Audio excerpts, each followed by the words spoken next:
स्वागत है आप सबका। आज जानेंगे कि कौन सा चक्रा किस ऑर्डर में अलाइन करना चाहिए। जनरली आपको ये लगेगा कि चक्रा 1 टू 7 है, तो या तो आप 1 टू 7 कर दीजिए या 7 टू 1 कर दीजिए, यानी कि नीचे से ऊपर जाइए या ऊपर से नीचे जाइए। इसमें भी काफी कंफ्यूजन रहता है, लेकिन टू बी ऑनेस्ट इसको एक्चुअली एक थोड़ा लेयर्ड तरीके से समझेंगे कि किस तरह से क्या होता है और क्यों उस ऑर्डर में करना चाहिए। तो सबसे पहले जो चक्रास हैं उनके नाम एक बार रिपीट कर लेते हैं जस्ट फॉर रिवीजन। तो वो है रूट चक्रा जो मूलाधार है, नंबर 2 पे है सेक्रल चक्रा जो कि है हमारे लोअर एब्डोमेन में। उसके बाद है थर्ड चक्रा सोलर प्लेक्सस, फोर्थ चक्रा हार्ट, हार्ट पे, थ्रोट चक्रा थ्रोट वाली जगह पे, थर्ड आई चक्रा और क्राउन चक्रा जो पोजीशन आपको नाम से ही समझ में आ जाएंगे। तो बहुत सारे लोगों को ये लगता है क्योंकि मेडिटेशन करते हैं तो उससे जो थर्ड आई चक्रा या क्राउन चक्रा है उसकी एनर्जीज काफी पावरफुल हो जाती हैं। लेकिन ये एक्चुअली टू बी ऑनेस्ट बिल्कुल बिल्कुल करेक्ट तरीका नहीं है। ठीक है, अगर आप मेडिटेशन अंडर गाइडेंस कर रहे हैं और उनको पता है कि उस पर्टिकुलर मेडिटेशन से क्या क्या बेनिफिट्स हो सकते हैं और कोई हार्मफुल इफेक्ट नहीं होगा, तो आप कर सकते हैं। और डेफिनेटली इससे आपका थर्ड आई चक्रा या फिर क्राउन चक्रा या फिर दोनों वो एक्चुअली ज्यादा अच्छी एनर्जी चैनलाइज करेंगे, यानी कि ओपन अप होंगे और एनर्जाइज होंगे, ब्लॉकेजेस खुलेंगे। That is definitely true.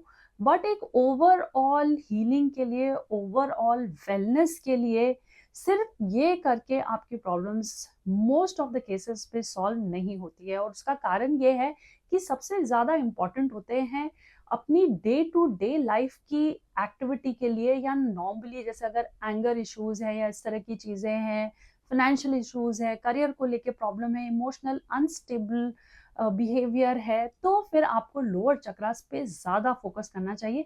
सिर्फ मेडिटेशन करके सारी चीजें हो जाएगी ये काफी डिफिकल्ट है, क्योंकि चक्रा बैलेंसिंग जब आप करते हैं तो चक्रा बैलेंसिंग के जो तरीके भी हैं, एक बार तो ठीक है सेशन में हम कर लेते हैं, लेकिन उसके फॉलो अप जो है प्रैक्टिस दी जाती है जिसमें बताया जाता है कि क्या क्या एक्टिविटीज पर्टिकुलर चक्रा को ओपन करने में हेल्प करेगी। तो उसमें सबसे पहले क्रिस्टल्स आते हैं। क्रिस्टल्स आप घर में भी प्लेस कर सकते हैं, क्योंकि आप जहाँ रह रहे हैं वहां की एनर्जी क्लीन होती है, ना सिर्फ आप ही की एनर्जी क्लीन होती है।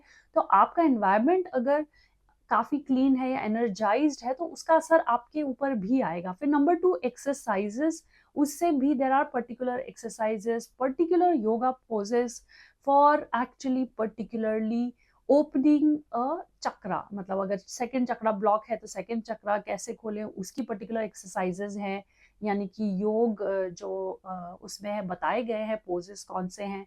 उसके बाद अरोमाज हैं।